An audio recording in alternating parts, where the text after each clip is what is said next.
What's a super hexagon? Does it really help us remember all the trigonometric formulae and identities we have seen so far? Yes, it does.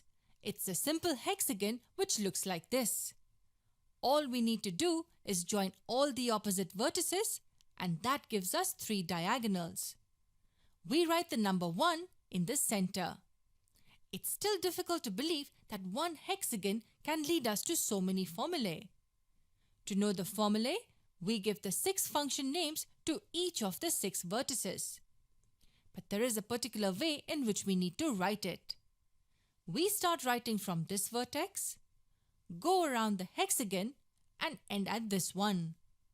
It's simple. We just draw a hexagon, join its opposite vertices, and write a 1 in the center. Now let's see how we write the 6 functions at the 6 vertices. We just need to remember one formula which we have already seen. Tan is equal to sine by cos. We have used this formula like a zillion times now. Tan is equal to sine by cos.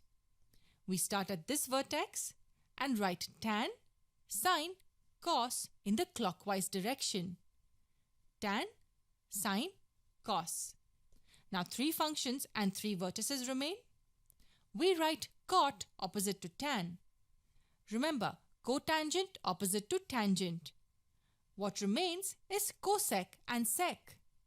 If we draw a vertical line through the center of the hexagon, we will have 3 vertices on the left and 3 on the right.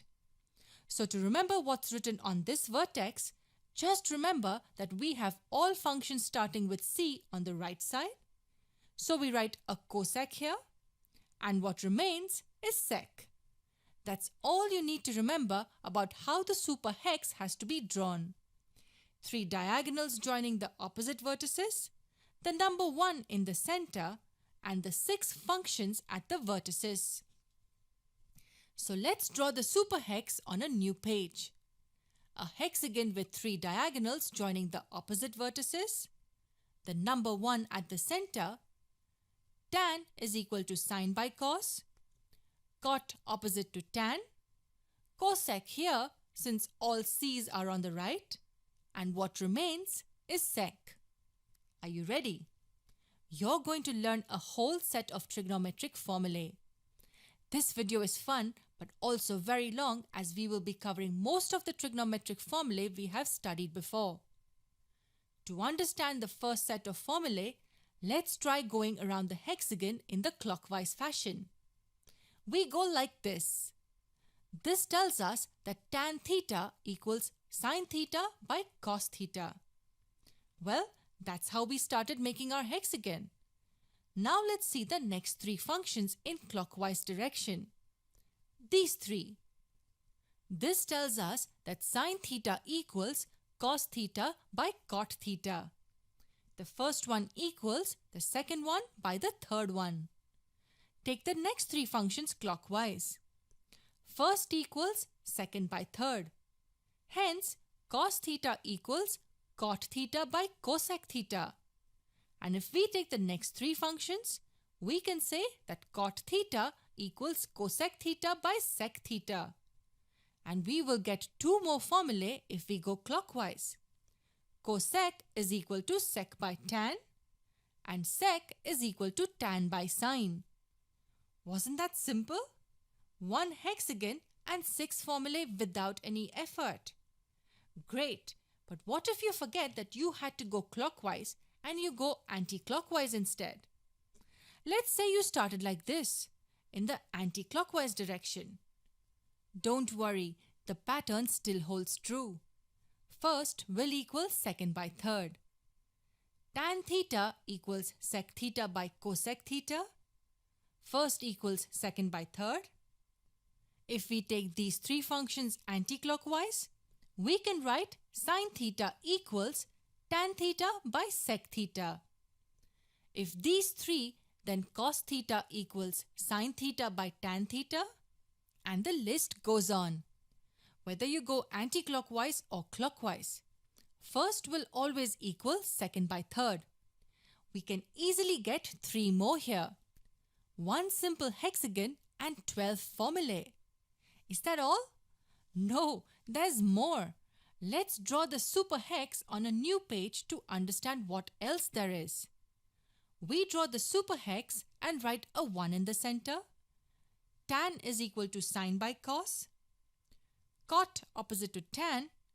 As we have all c's on the right, we write a cosec here, and what remains is sec. In the previous set of formulae, we did not use the 1 which was written in the center. Let's see why it is placed like this. If we multiply the functions at the opposite vertices, we get a 1. This multiplied by this equals 1. Sine theta multiplied by cosec theta equals 1. This multiplied by this also gives us 1. Cos theta multiplied by sec theta equals 1. And this multiplied by this also equals 1. Tan theta multiplied by cot theta equals 1. So when functions at diagonally opposite vertices are multiplied, we get a 1. Wait, there's more. We draw the superhex, write the number 1 at the center. Tan equals sine by cos, cot opposite to tan, and cosec here since all c's have to be on the right, and what remains is sec. I repeat the positions again and again so it gets etched in your brain after watching the video. Take any 3 continuous functions in the hexagon like tan, sine and cos. Tan multiplied by cos will give us sine. So if 3 continuous functions are taken, the product of the first and the third functions result in the function in between them. We can say that tan theta multiplied by cos theta equals sine theta. Take these 3 functions for example. This multiplied by this will give cosec. So sec theta multiplied by cot theta will give us cosec theta. Even cot multiplied by sine will give us cos. Cosec multiplied by tan will give us sec, and so on. First term multiplied by the third term will give us the term in between them. Does it end here? Not yet. Let's redraw the hexagon with 1 in the center. Tan is equal to sine by cos. Cot opposite to tan. Cosec here as all c's on the right. And what remains is sec. Now focus on the functions at diagonally opposite vertices. Sine and cosec, cos and sec, cot and tan. They are reciprocals of each other. Look at this arrow for instance. This arrow tells us that sine theta equals 1 by cosec theta. What about this arrow? This arrow tells us that cos theta is 1 by sec theta. And this arrow tells us that cot theta equals 1 by tan theta. If the arrow is drawn like this, we can even say that cosec theta is reciprocal of sine theta. So remember, functions at diagonally opposite vertices are reciprocals of each other. Be patient, it doesn't end here. But let's review what we have covered so far. This equals this by this, or this equals this by this. This multiplied by this equals 1, or this multiplied by this equals 1. This multiplied by this equals this, and this is equal to reciprocal of this. Let's draw the superhex again to know the other stuff it tells us. Tan is equal to sine by cos, cot opposite to tan, cosec here as all c's are on the right hand side, and the remaining function sec here. Do you remember complementary angles? Yes, 2 angles are complementary if their sum equals 90 degrees. And the trigonometric functions had a special relation with complementary angles. Look at this arrow. What does it tell us about sine and cos? It tells us that sine of theta equals cos of 90 degrees minus theta. This horizontal arrow tells us that sine of an angle is equal to the cosine of its complementary angle.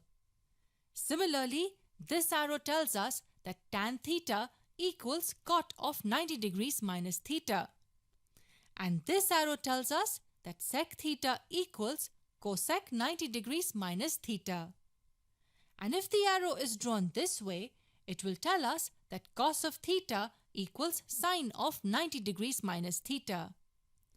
So a horizontal arrow tells us that one function of an angle is equal to the other function of its complementary angle.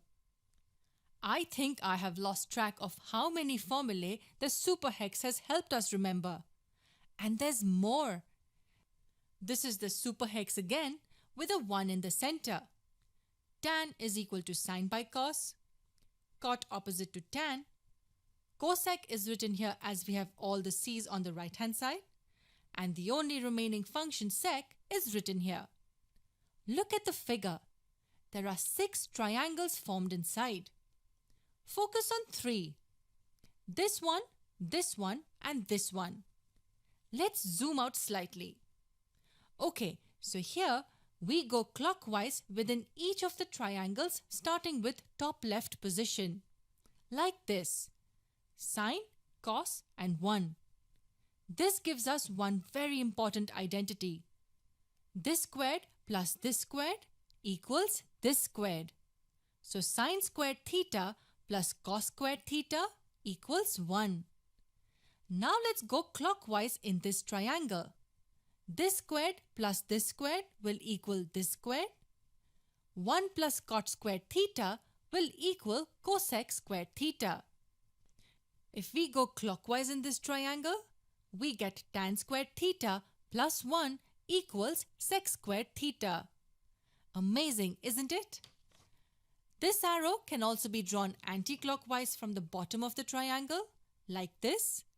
The only difference with anti-clockwise is that there will be a minus sign before the second term.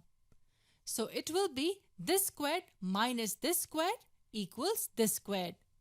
So we can say that 1 minus cos squared theta will equal sine squared theta. Similarly, if these two also became anti-clockwise, we get 2 more results.